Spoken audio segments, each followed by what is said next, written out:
Hi everyone, and welcome to Beyond the Bandage, the podcast where we go beyond the textbook and into the real stories, real people, and real impact behind first aid.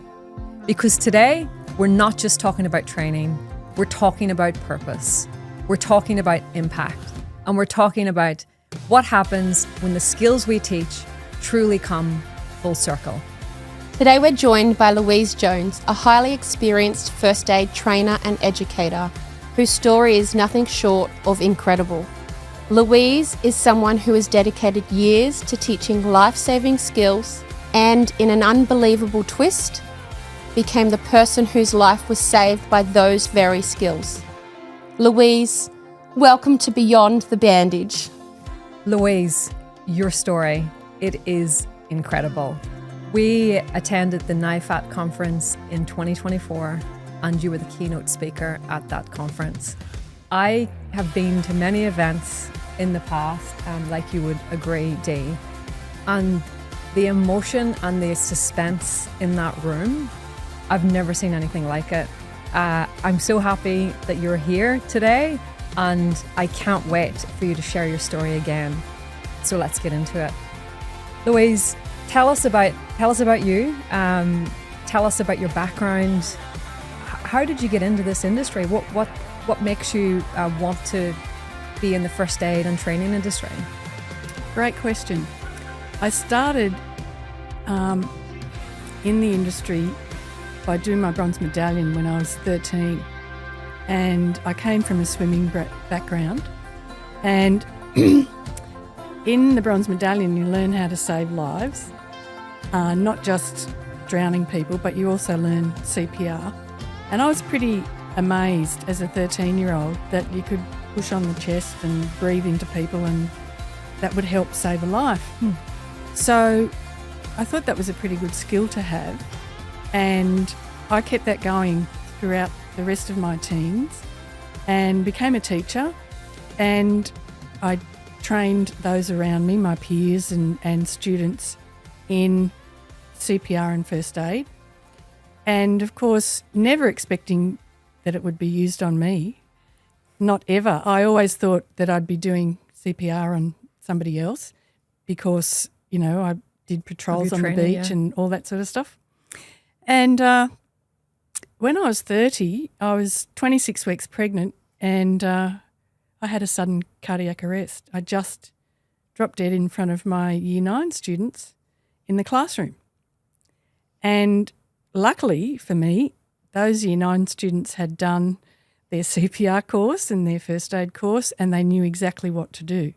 So they came to my aid initially, and then teachers came to my aid as well, and they performed CPR. The ambulance obviously was called, and the ambulance came with an AED, which they only had for 6 weeks and they hadn't used as yet. So they came to the classroom and, of course, they saw that I was pregnant and they didn't know about AEDs and pregnancy, so they were a little bit hesitant about whether they should use the AED or not because I was obviously pregnant, but they chose to give it a go. And, of course, by giving it a go, good decision. Yes, by giving it a go, I'm still here today. So I say to everyone, you know, CPR is a really good skill to have because you never know when you're going to use it, let alone on yourself. But, I ended up in hospital and, you know, the baby was cesareaned out. Yeah. They weren't sure whether she would live or not because it hadn't been documented anywhere about defibbing a pregnant lady. However, my story went to a conference over in Canada and they decided that AED was safe to use on women who are pregnant. From that story? From that story, wow. Yeah. That's so good. Yeah, so don't be afraid if someone's pregnant. You know, you still do CPR and you still use that AED. And from that, I then had to have my own defibrillator. And I had that for quite some time, 19 years, and it never went off, never ever went off again. But my heart did start to struggle when I was about 49, and I went in to have a heart transplant. Wow. So now I'm very lucky because I'm sitting here with somebody else's heart, and it's a very good one. And that little baby survived, and she's now a mum of 3 herself. Oh, my gosh. Yeah. So not only did my students save my life, but they saved the life of my baby. And, of course, she's gone on to have 3 more kids. So there's at least 5 people who are alive today because of what my Year 9 students did in that classroom. Grade 9, wow. Incredible. And from that, there's so many things. I don't know about you, Dee, but there's so many things that just come into my head from what you've just said, because you said that there's 5 people. There's yourself, your daughter, and your 3 grandchildren. And, you know, when we are in the classroom, we're often doing training about the person who needs that help or assistance that we're saving, of course. But then the effect from that is much more than one person, right? Yeah. Exactly. And the quality of life is still there. Yeah. So by having a go, you know, doing CPR and getting a defib as quickly as you can onto that person, yes, you're saving their life, but you're also perhaps having an effect on other lives that they belong to. You know, they belong to a family, they belong to a community, you know, they belong to a country, and they've still got a lot to give in that arena. So when you're performing CPR, it's not just to keep that person alive. You know, you've got that person now being able to contribute for the rest of their life. So that's an important thing, I think, that people don't think about when it comes to performing CPR. It's very much focused on, you know, we need to save this life, which is great, but in saving that life, you're also contributing back to the community as a whole.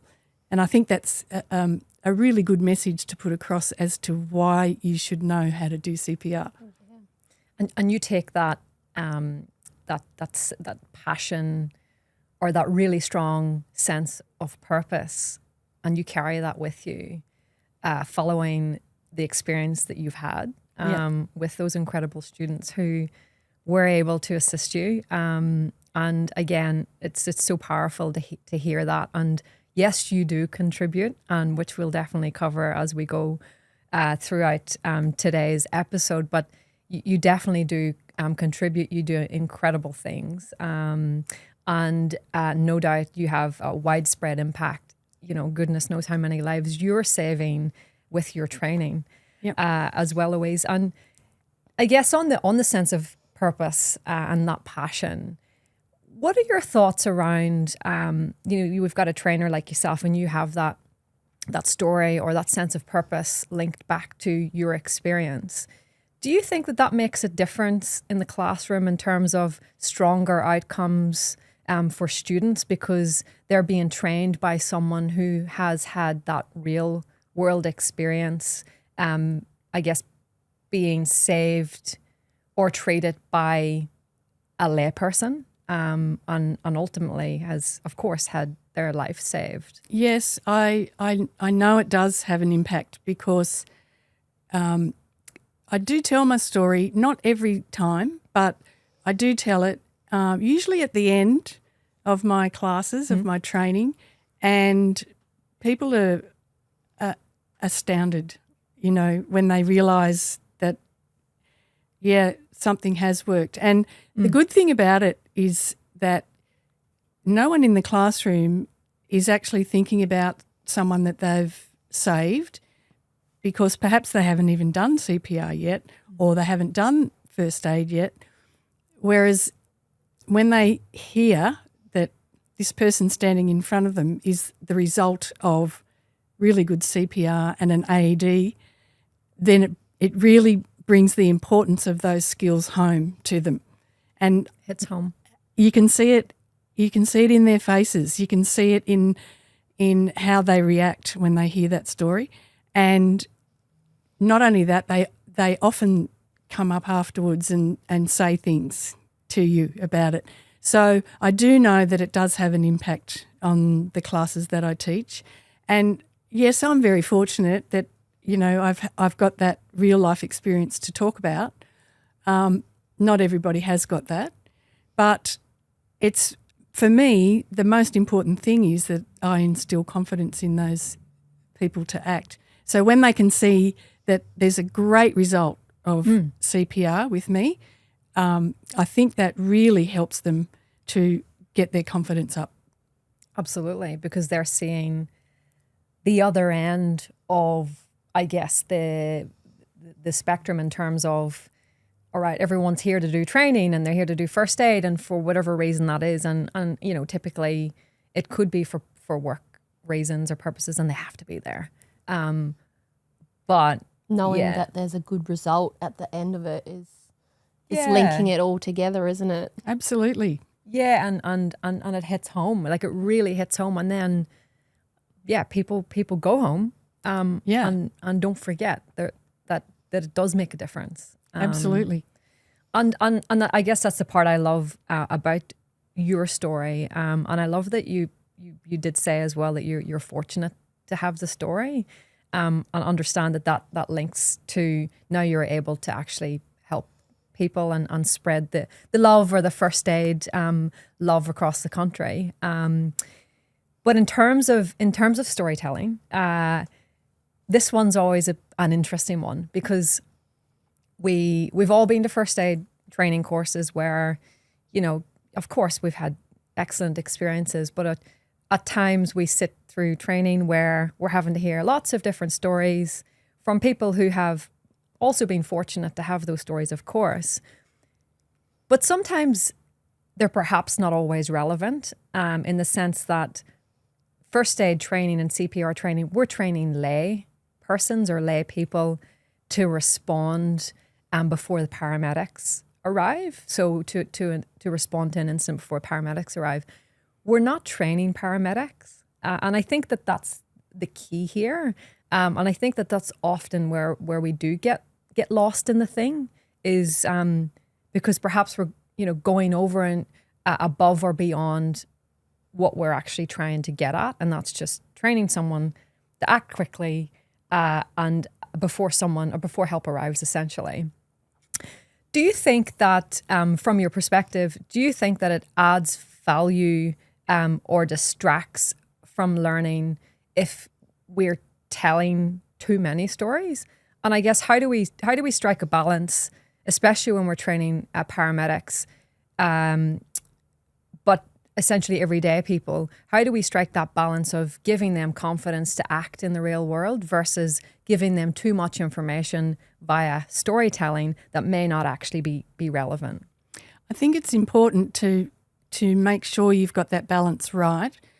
A lot of people in the class, they don't want to hear all the stories that you've got. They've got stories too, and sometimes their stories can keep coming up. So as you are the presenter out the front, I think you need to see what's relevant. You need to see what may be interesting.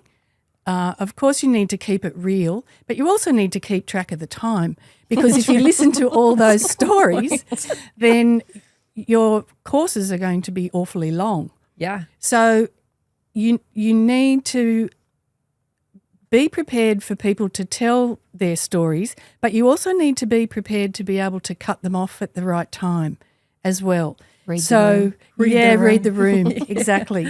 So I don't often tell my story in the middle of the course for that reason, because, I can make my story as long as you like. I can tell you, about the questions that doctors ask me, like count backwards from 100 by sevens, etc.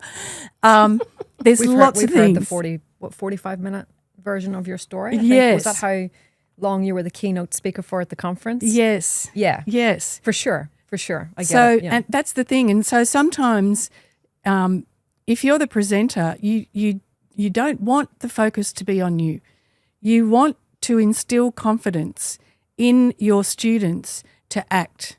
That's the most important thing. You want them to be able to do something, because we can have as many paramedics as we like in the world, but the paramedics have got to get there. When you're talking about the layperson, they are first on the scene, and lay people need to have the confidence to be able to act in that moment. And no one's there to tell them what to do. No one's there to take over. You need to instill that confidence. And so some stories will help instill that confidence. Other stories can take too long, can distract, and if the same person is telling all their stories all the time, the rest of the students in the class start to fall asleep. Yes. They Lose interest. Well, they lose interest, Yeah. you know. So I guess as a professional, it's one of the things that you need to be able to do in reading the room, in knowing when you can step in and cut that story off to move on to the next point that you want to make as the presenter. So I think it is a fine balance, but you need to be able to do that. And sometimes it may come across as perhaps you're being a bit abrupt because you've cut the story off.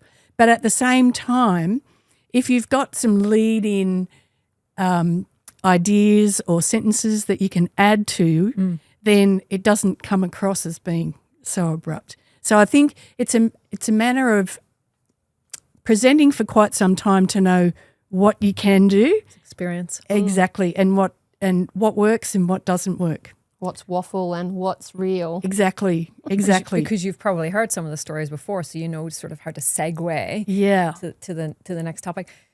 One thing that before we caught up today, you mentioned to me about the when you're training in the classroom, and as part of your storytelling, you made a really good point, and I really appreciated it, that everyone in the classroom is equal. Yep. You're just there essentially just to help guide them on how to help someone, and perhaps by, I guess, taking the class through your story from the beginning, or a story that again is beyond the level of training that our first aid trainers need, that sometimes that can impact the student's confidence. Absolutely. Right? And as you said, it's so important that everyone's equal in that classroom. You're all there for the same outcome. And as you put it, it's, teaching people or training people on how to act when someone's in need or to save lives. Exactly. And when somebody's confronted with a situation, you don't know how you're going to act. You can have all the training in the world and you might freeze. Yeah. You might be relaxed enough to be able to go into your training, and that's another level altogether. So you are training them to have the confidence to act more than anything, so that they will do something and they feel like they are contributing in a better space. So you can do as much training as you like, but there's nothing that you can do to how someone might react when they see that trauma or they're in that traumatic situation. Everybody reacts differently. Everyone's got their own sense of what they can do, when they can do it.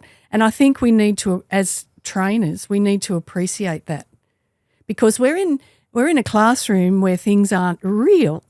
They're not seeing gory blood. They're not seeing, insides hanging out. They're not seeing someone who's blue and grey and purple and things they haven't seen before. Exactly. Yeah. So it's much easier to go through that CPR process and the bleeding and everything else that we do when we're teaching. So my idea is that I really relate to building that confidence that they can do something. And I say to them, even if you can ring 000 on the spot, that's better than doing nothing. That's something, right? Exactly. Yep. It's something. That's something, really important. Nothing. Yeah. Absolutely. And in relation to, so you've trained so many students over the years, right? And no doubt you've had students let you know that they've had to save someone or they've had to act for a child, for their child, for their family member, colleague, in the community. How does it feel when you hear those words, your training helped me save someone else's life? I have to say it fills me with immense pride. I can only imagine. There's nothing. I'm so proud of students who come back and tell me those stories. Particularly, I went back to the school to meet those Year 9 students, and it was one of the emotional times of my life that I will never, ever forget. And each of them wanted to tell me how they felt, but they contributed to saving my life and that of my child. And, of course, when I went back to the school, I had this little baby in my arms as well. Oh. So it really hit home to those students. It's goosebump stuff. And I can't be grateful enough for what they did. But I have heard those stories from, I've trained tens of thousands of people. I've been training since I was 16. So that's nearly 50 years of training. And I have had people come back and say, oh, I had to use what you taught me. Thank God I did your course, those sorts of comments. And it does make me feel pride and very proud, because if I hadn't taught those people, there'd be another person who's still in trouble, And so I feel as though teaching the courses gives me a sense that I'm doing something good for not only for the students that are there, but for other people who may be helped by those students. So it does create in me a sense of I'm giving back, but I've always been giving back. Volunteering has been in my blood since I was born, I think. Yeah. You live and breathe it. Yeah, I do. Yeah. So I think that's really important when you hear the good stories coming back. But I also hear the ones that aren't so good, because you don't always save everybody. We all know that, and people will say, oh, I did my best. And I say, that's all you're required to do. You do your best at the time, and whatever that may be, and you can't be responsible for that outcome because you're doing your best. Nobody knows what any of the underlying diseases or injuries are. And so, it makes it hard when you don't get a good outcome. But I've had, in my experiences, I've had good outcomes, I've had bad outcomes. You can't dwell on those. All you dwell on is, I gave it my best shot at the time, and that's the result. And, of course, sometimes you don't even hear about the result, especially if the person's taken off into the ambulance. You don't hear anything back. Absolutely. And that's a sad thing as well, because often when you're a first aider, you'd like to hear what happened to them, Yeah. And as you say, it's about having a go, and by absolutely showing up being to a first there. aid course, being there, doing CPR, that's the best chance of a result, right? Like that's the best chance that you can possibly have. Correct. And of course, ensuring that, I know the students can ensure this, but us as training providers who are responsible for the students' outcomes is quality. It's ensuring that, a really good point you mentioned earlier, that if there's too many stories, it takes too long. And as we talked about in one of our previous episodes, then there's not enough time at the end. So everyone's rushing to get out of the classroom, and Correct. They haven't had enough time on the mannequins or in practical. Hands-on. So that retention can certainly be difficult then if they're not getting the opportunity to actually practice. Correct. And it often distracts from your real purpose. Your real purpose is to make sure these people have got some skills to be able to act. That's, the most important thing. You have the skills, you can act. This is how you do it. If you're focusing too much on your stories as a presenter or the students' stories, you're distracting from the real reason why you're in the classroom. Yeah, I Couldn't agree more. Yeah, and ego can kick in sometimes. Absolutely. And yeah, we've all been there, right? Yep. It's not always pleasant, and doesn't lead to the outcomes of that saving you want. lives. That's right. Absolutely. Yeah, correct. Lou, you were one of the first people in Queensland that implemented the AED in the Queensland Parliament. Can you tell us how that happened? Yeah, it was interesting.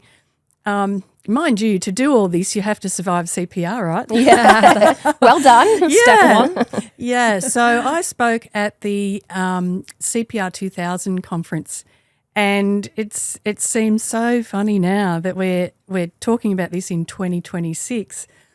And, of course, this happened to me in 1990, and in 1998, I was asked by the Queensland Ambulance Service to tell my story at the conference that they were running, because Queensland Ambulance back then, they wanted 1 in every 4 people in Queensland to know CPR and first aid, but in particular CPR.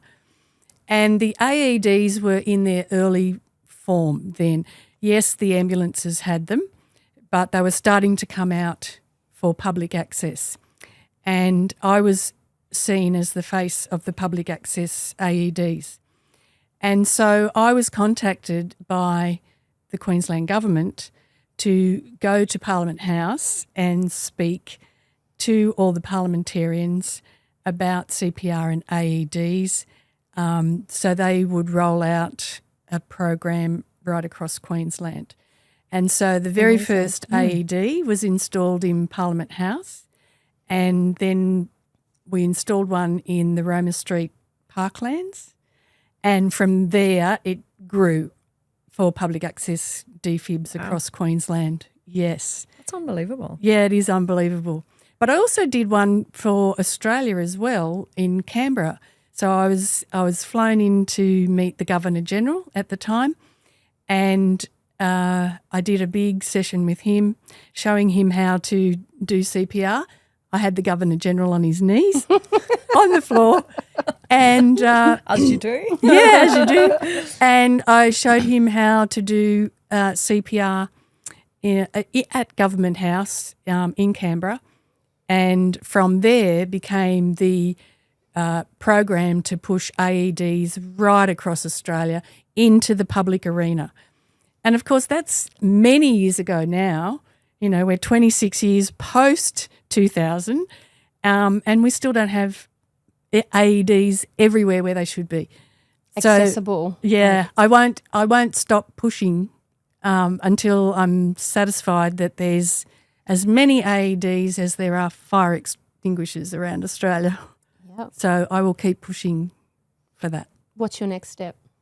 My next step, one of the things that we haven't done is look at AEDs in households.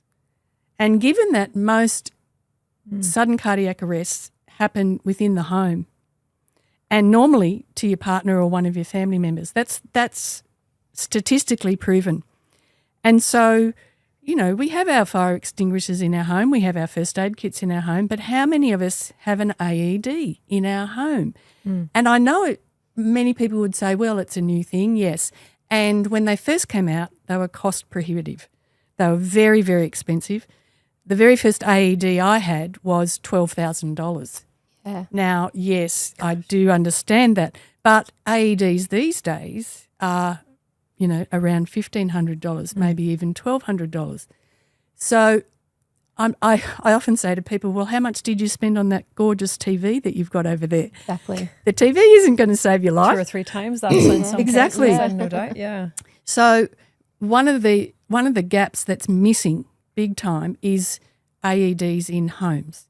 And I think that's important. I think that's really important, given that sudden cardiac arrest is one of our biggest killers. You know, 33,000 people a year, a busload of people a day across Australia. Now think about that, a busload of people a day go down with sudden cardiac arrest, and we are not saving those people. When, you know, our numbers are around 5% or less. Yep. I'm very lucky. But again, CPR was given to me straight away. The AED was in the ambulance only 6 weeks because of Kerry Packer and the Packer Whackers. That's why it was there. That's why it was there. So we need to get the message out there. They're not difficult to use. Anyone can use an AED. I have trained primary school children on using an AED.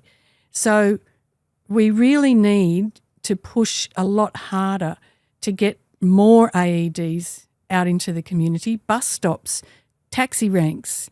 I know the shopping centres do it quite well, but it needs to be government-backed and government-pushed. Yeah. I don't know that the governments will pay for them, but there's no reason these days, I don't believe, that anyone wouldn't have an AED themselves. And I have one. I've always had one ever since I I survived by somebody using one, and I keep mine in my car because my car's at home. It doesn't move. I know exactly where it is, and if I go anywhere, it comes with me. Yep. And I don't even have to think about it. But I know that I've got it. I know that I will use it at any point in time, and I'm very glad that I have one on me at all times because it will help somebody. Yep. And so if you think of it that way, then I think we can fill that gap pretty easily. But there's lots of other things that we can do as well. There's a lot of different apps on the market, isn't there? There's like the Good Sam, the Greg from the Yellow Wiggles guy, Yes. Guy Leach. They all have different incentives to help with those AEDs out in the community. What else can we do there? I think one of the things that the government needs to look at is perhaps everyone having a first aid certificate to get their licence. Yep. Our 16-year-olds get their Ls in New South Wales and they go on to red Ps and then they go on to green Ps. At no point do they need to have a first aid certificate, and yet they are our most vulnerable people on the road. Yep, absolutely. So there's no incentive, requirement. there's no requirement at all. I'd like to see it right across Australia. It needs to be a federal government initiative. That way we will cover a lot of people because most people drive.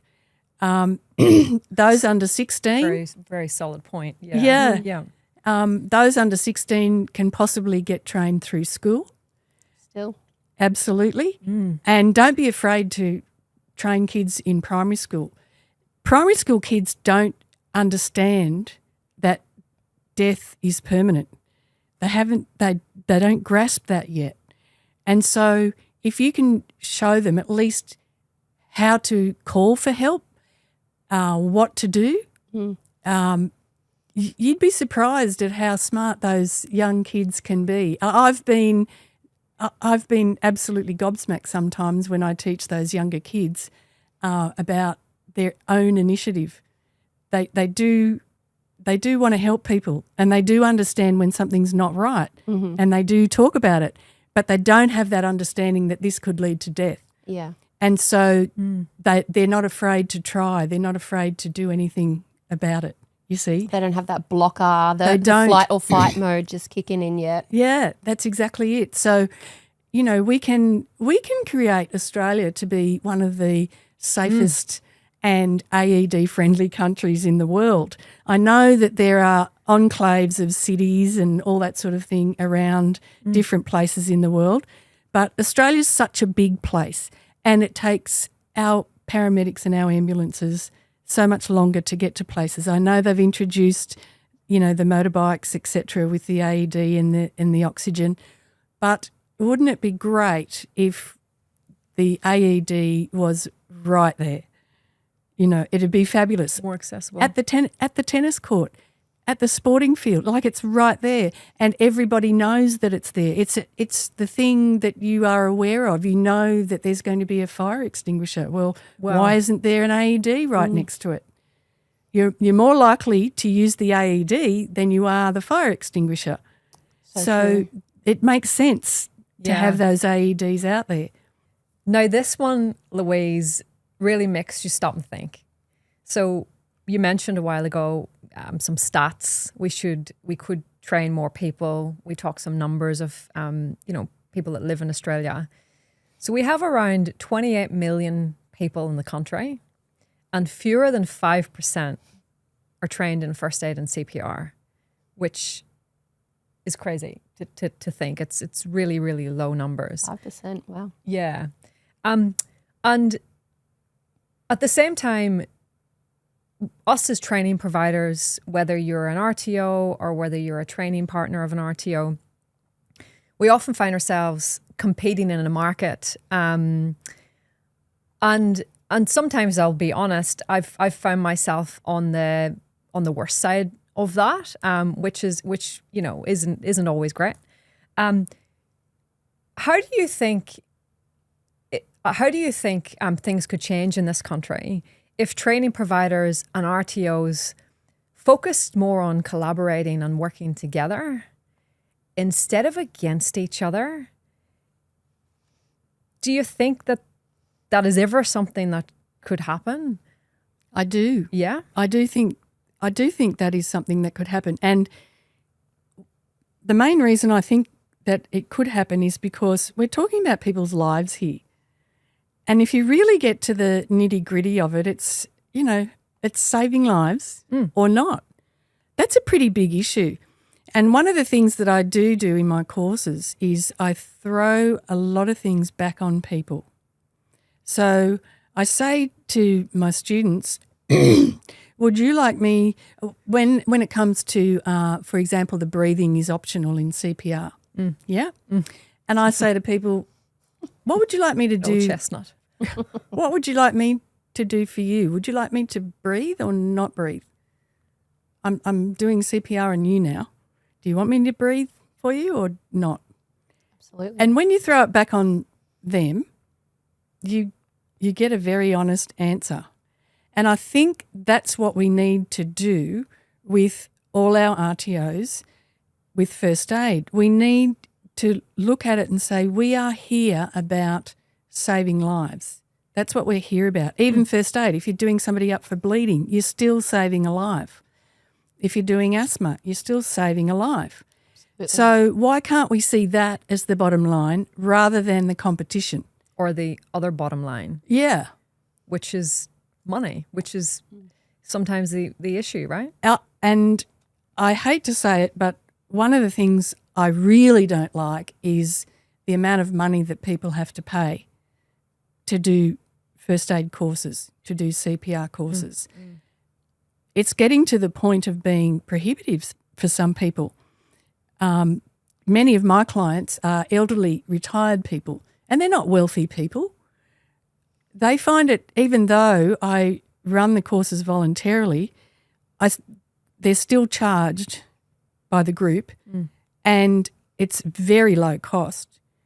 But even so, some of them still, huff and puff about that because what are they going to miss out on to be able to afford their course? Yep. So I don't think money should be the prime mover.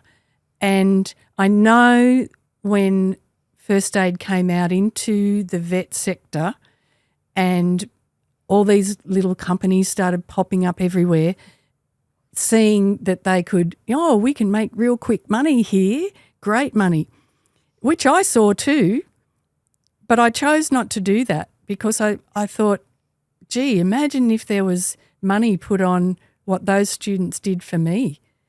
Imagine if there was money put on what I do sitting on the beach patrolling.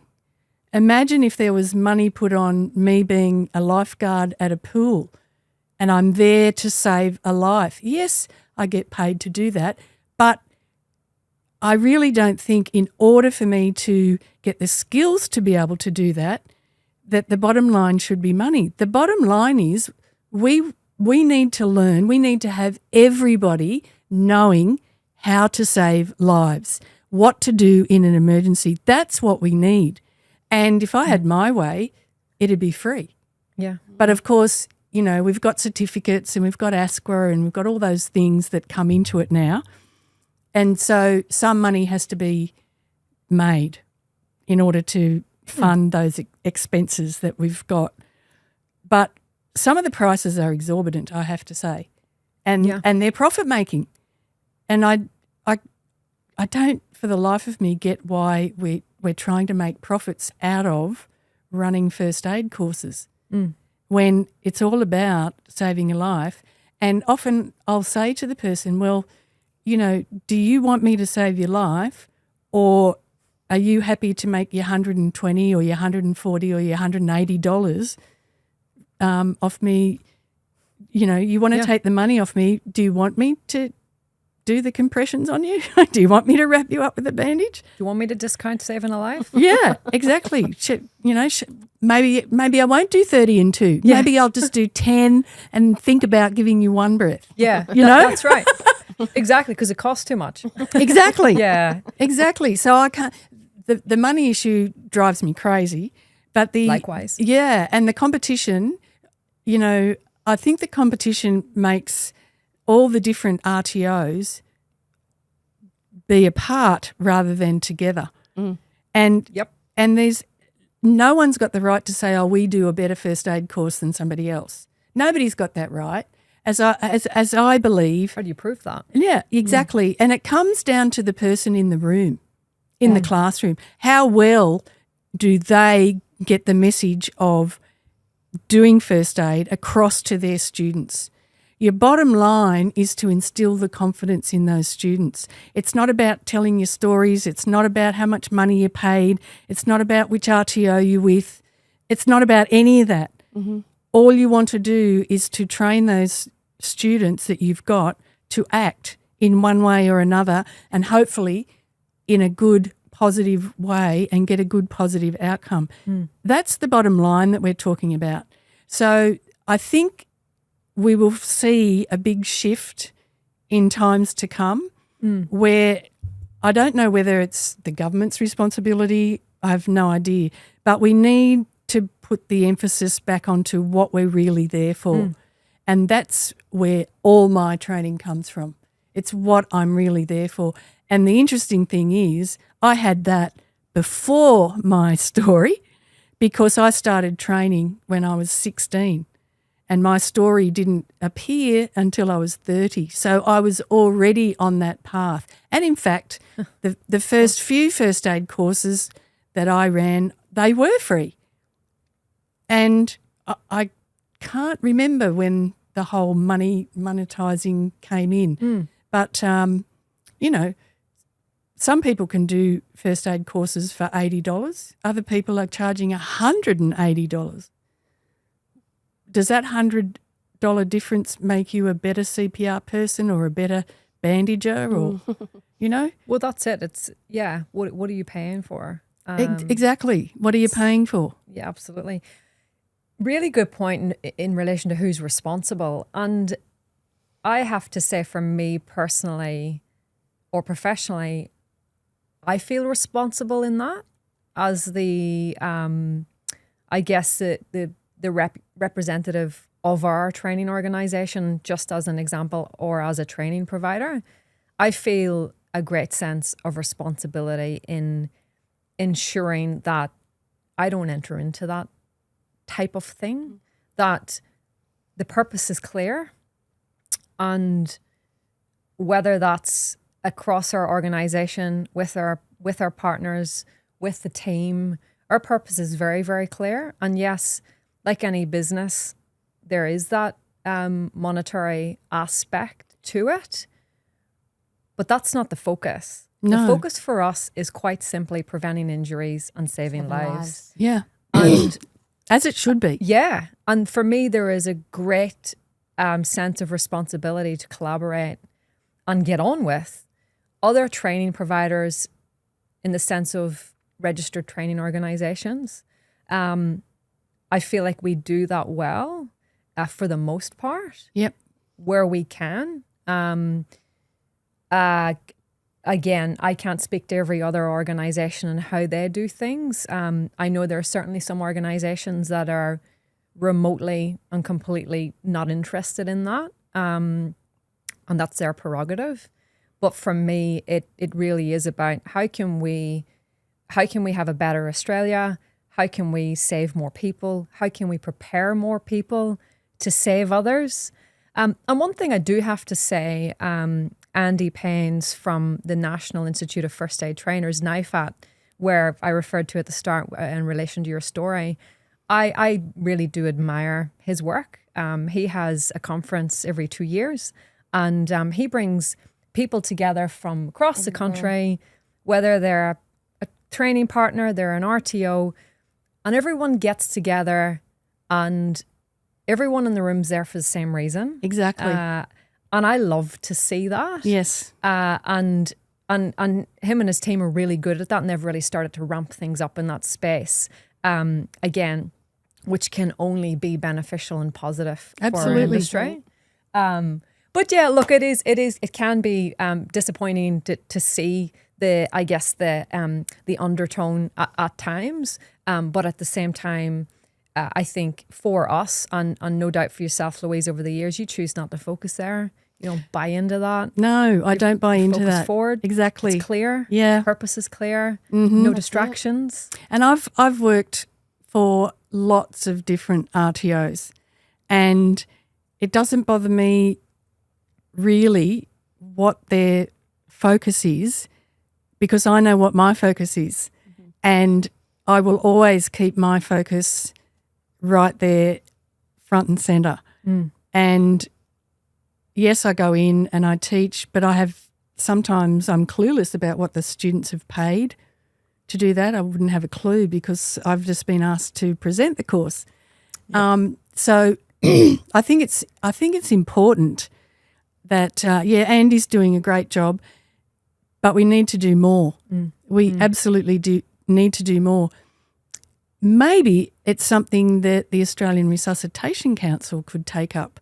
After all, they are the major group for resuscitation across Australia. They make the guidelines. Maybe it's something they could take up and put under their wing and say, hey, our bottom line, come together. That our bottom line is to save more lives, to be able to act in the situation, to get everybody to be able to help out in a situation, not focused on, well, I'll set up my RTO and see how much money I can make. Yeah. That's wrong. That's just not that's not where it's at. See how many people we can get through the door, how many people will join our organisation. No, it's how many people are we impacting in a positive way. Absolutely. And saving lives, because, and I guess, so do you think people forget? Do they get caught up in the midst of business and forget? Or do they set out to make money in the first place? Like, probably a bit of both. Yeah. I think it's a bit of both, actually. And I'm not sure that the students have that in mind. Your students are coming to you to learn skills. Yeah, for sure. That's what they're there for. They're not thinking about the money. Well, they may have thought about the money when they had to pay for the course, but I'm certain that that's not their focus either. The students' focus is they want to learn those skills, and whether it be that they have to, because they have to hold a certificate for their work or for whatever volunteering they might be. Some people have to be there, Other people choose to be there. Even so, their focus is still on, I need these skills. Exactly. I don't need to be worried about whether I'm the 100th student through the door and therefore you've made your Christmas presents this year. That is the wrong focus for first aid. First aid is about saving lives. It's about helping people. And as I said before, and you reiterated, that my life being saved ended up being 5.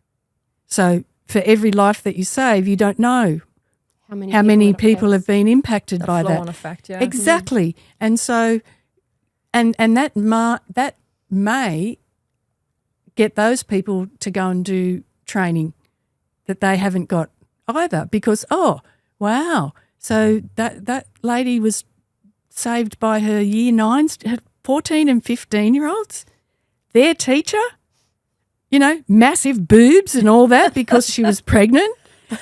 Can you imagine what was in front of those kids when I went down like that?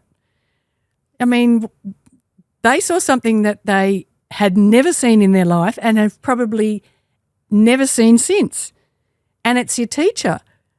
Wow. That's scary. That was scary for them. It was very shocking to them, and yet they stayed composed enough to be able to do something. Yeah. So that says something about their training, doesn't it? Mm. Absolutely. The bottom line there wasn't money. The bottom line there wasn't time. Their focus was to do what they had been trained to do, and they did it well. Same with the 2 teachers who came in. And it's interesting that those 2 teachers had just upskilled themselves 6 months before. Yeah, wow. So it just goes to show, and I'm sure those 2 teachers weren't thinking about anything else either.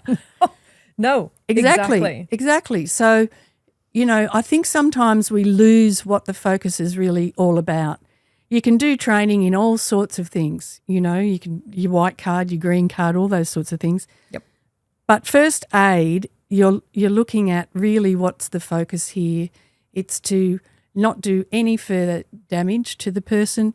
It's to try and act within your skills framework to help that person. And I don't think you can put a price on helping somebody. It's so powerful. It really is. And comes back to the person who's steering the ship. And in this case, when you're a trainer, you're steering the ship. Absolutely.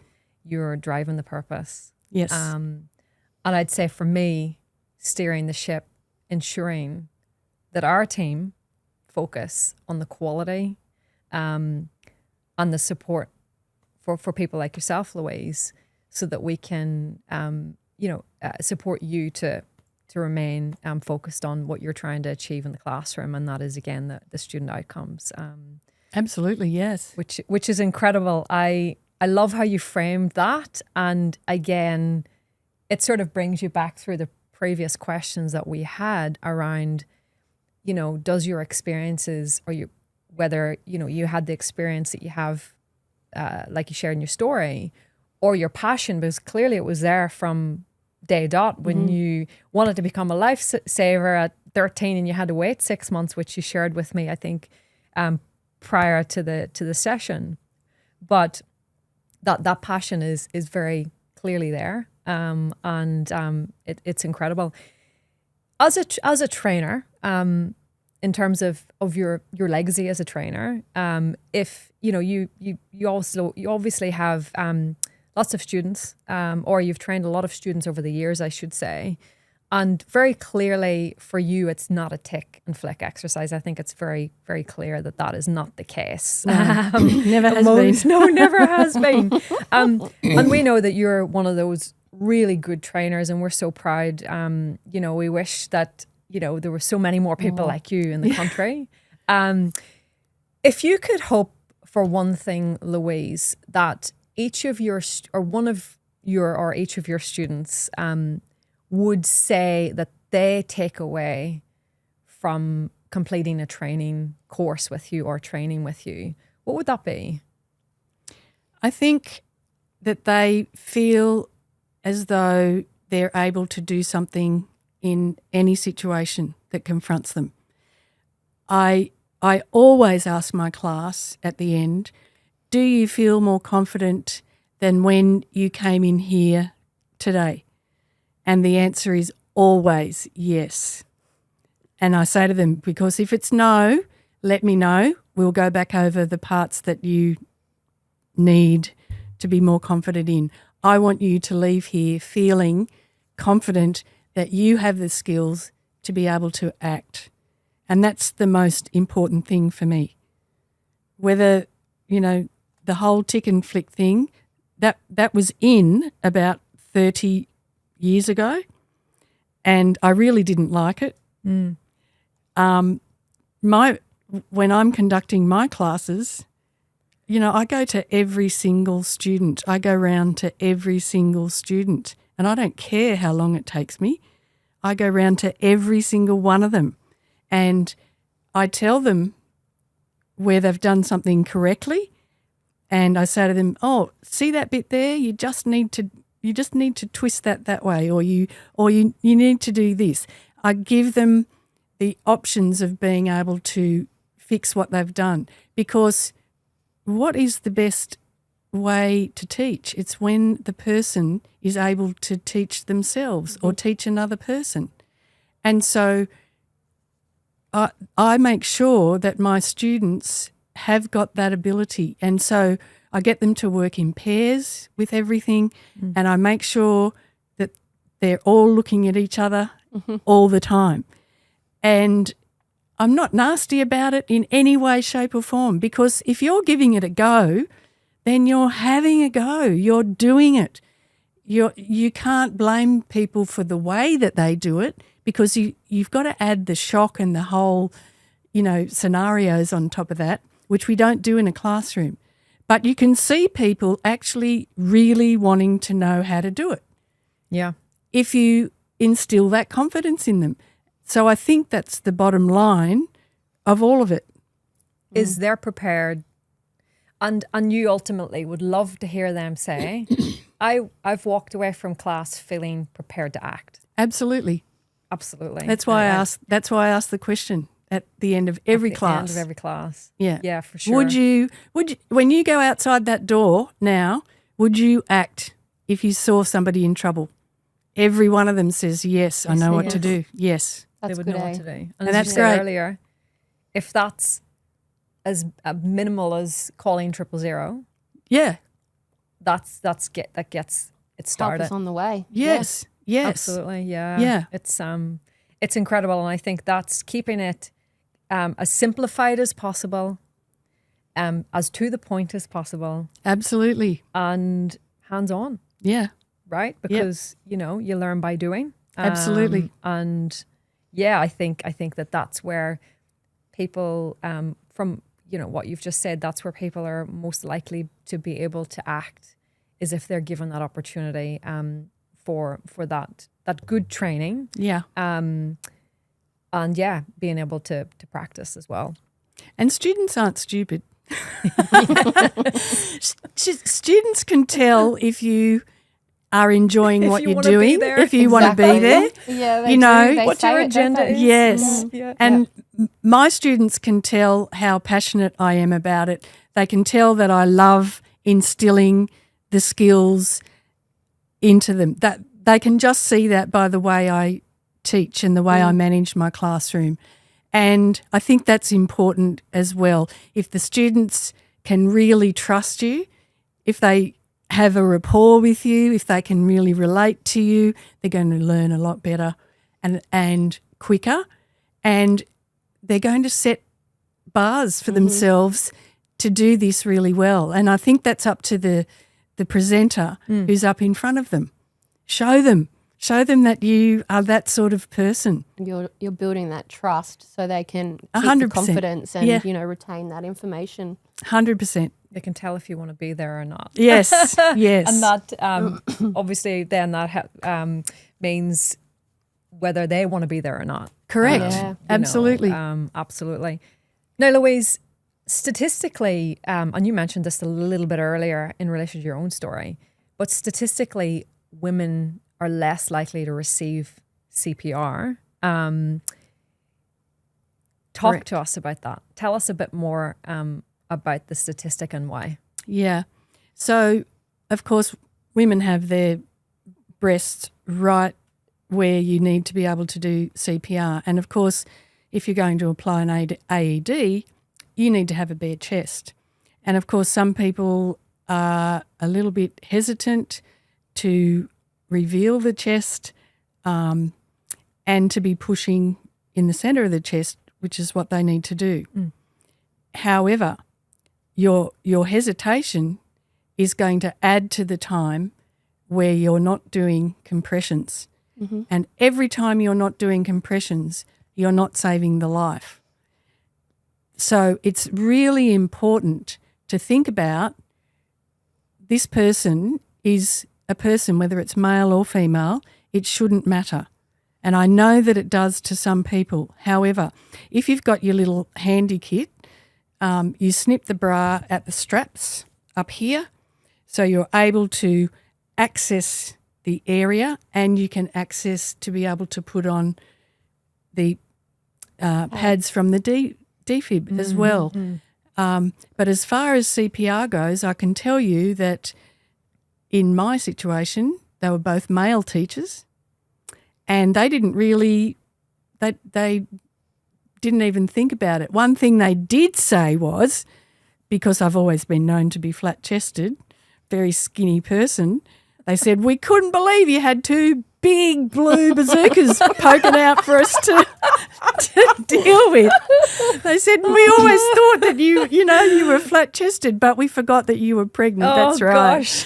Yeah. So when they told me that, a couple of months later, all I could do was laugh. But it didn't, at the time, in the situation, it didn't come across. And so I think what we need to do, yes, we've got time to think about modesty, but you can only do that if there's something around for you to create that modesty. Most of the time, you're not carrying anything that's going to create that modesty. So what are you going to do? Are you going to wait till someone can hold up a screen or a sheet or something like that? Or are you're going to wait until someone bigger or better than you is going to come and do CPR? Yeah. Women need CPR just as much as men. And regardless of whether there's boobies or bras in the way, they need to be taken out of the way. They just need you just need to put the heel of your hand in the centre of the chest and push hard and push fast.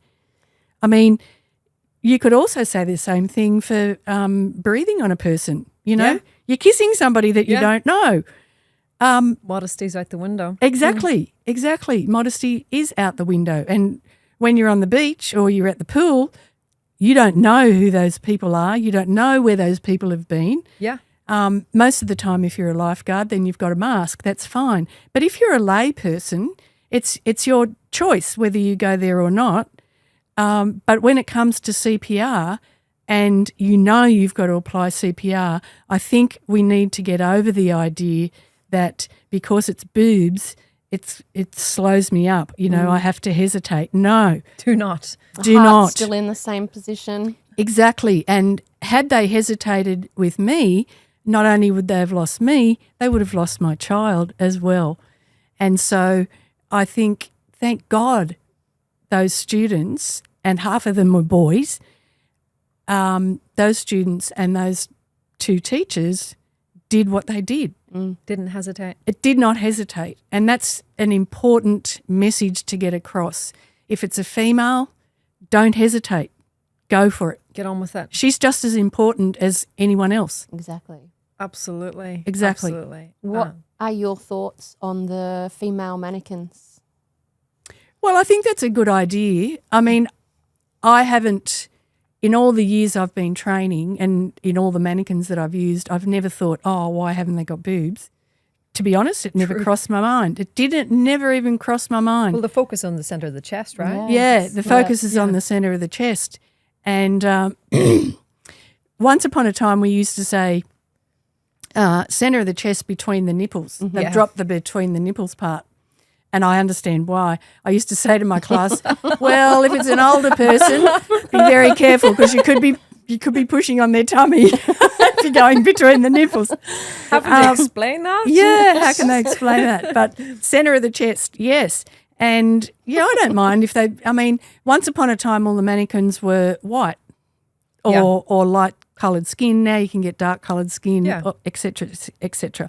So I think as our first aid evolves, we're going to get better and better and better. I mean, we've got better defibs now than we had when they first came out. We've got better everything. So I think, moving forward with female mannequins, yes, that may change the idea of the modesty. People might then start to think, if I don't get on that chest, this person's not going to live. Mm-hmm. So therefore, whether they've got a flat chest or a mountainous chest shouldn't matter. Absolutely. You need to get on there and do CPR. Yeah. So, whatever they can do to improve the outcomes of CPR, I'm all for it. Yeah. All for it. It's I don't know if you've seen lately as well, and it's really new, but NIFAT, the NIFAT team, they are launching an initiative, Boobies Not Barriers. Yeah, I've heard of that. That's what it's called. That's good. It's great. Can't wait to follow that initiative Yes. and champion it in any way that we can and throughout our network because again, that's more insight, that's having it front of mind where possible, and going back to, I think the 3 words that I've taken from that is do not hesitate. Mm-hmm. Exactly. Yeah. And we must remember too, cardiac arrest does not discriminate. Mm-hmm.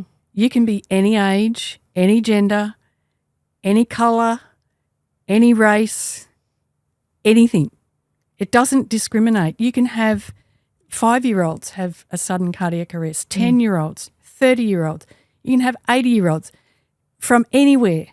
It happens right across the globe. It's the number 1 killer in the world. We need to be able to address that by not hesitating, by getting on and doing it. So just as many women as men are open to sudden cardiac death. Crazy. Simple as. Do not hesitate. Yeah. Absolutely. Yeah. I agree. Well, hopefully the new mannequins do help the rest of the community, like put their hands on and really be proactive with that. Have a go. Female CPR. Absolutely. Yeah. Lou, you have been a partner with ABC for a long while now. Can you tell us about your partnership? I was looking for a new RTO and I looked up, I used the computer to look it up. And so it's been a while. So this ABC kept popping up. I knew of many others because I'd worked in their organisation, and this ABC just kept popping up, and I thought, I haven't clicked on that and I don't know what it is. So one day I decided to click on it and made the inquiries, and the setup was just so perfect for me that I couldn't resist. It was simple as that. I just went, wow, these guys seem to have something different. Their focus is not on a money-making RTO. They really do have the focus, And so that's what made me dive in, because I looked at it and went, yeah, these guys, you can run it yourself. You can set up your own classes. You can do it in your own time. I haven't got to run to the other side of Australia to run courses. I can if I want to, but I don't have to. And so that's what made the initial inquiry. And then the more I found out about it, the more I liked it. And then, of course, I met you guys. And everything changed. And everything changed. Everything changed. The rest was history. It got better and better. It got better and It got better and better. So I love the partnership. Everybody's friendly. Everybody's on the same page. Everyone's got the same sort of focus. And, yeah, I think you're a great RTO. We do too. Yeah. What has your partnership meant both professionally and personally? Well, I love the fact that I can run my courses when I need to who I need to. The turnaround for certificates is pretty much straight up. I can have one person in my class. I can have 100 in my class. It doesn't really matter. You guys do all the money exchanging, etc., which I hate doing, and that's fantastic. We're your PA, Louise. Yeah, exactly. And the fact that you can do the theory online, I think sometimes when people are presenting first aid courses, they can get lost in the theory a bit. They can either give too much theory or not enough theory, depending on your background. And of course, we all know not enough theory doesn't give your students the understanding. Too much theory sort of makes you look like you know it all, and, the students don't. And I don't like that either. So being able to do the theory online, the students actually focus a lot more because they have to pass. They have to pass in order to be able to come to the class.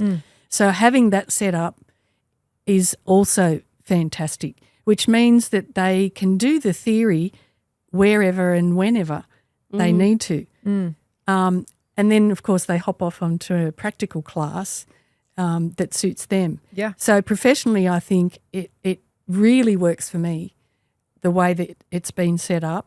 And also Dee is the face behind the videos, right? Dee is one of the faces in the theory. There you go. Of course, that's another reason why, Louise, right? But it's a positive. It's definitely a positive. And then personally, I just think, you have you've got your professional development opportunities, which are easy to access. Webinars, yeah. Yeah, because in the past, PD's been, I think it's been a bit of a problem for a lot of people. Yeah. If you're not in the big cities, you couldn't get up and go to those opportunities. Yeah. Whereas now, there's a lot online and you offer quite a lot. So personally, I really like that because I can come in and out when I need to. Yep. And of course, you're a great bunch to work with. So personally, I've found everyone really helpful. And, every time I send off an email or I have to ring up, it's always answered. I get to the bottom of it. And I love that. I really love that. So personally, for me, it makes it so much easier. You treat it like a person, not a number. Absolutely. Yeah. Absolutely. Yep. Yeah. I'm not speaking to a recording, or I don't have to press another button.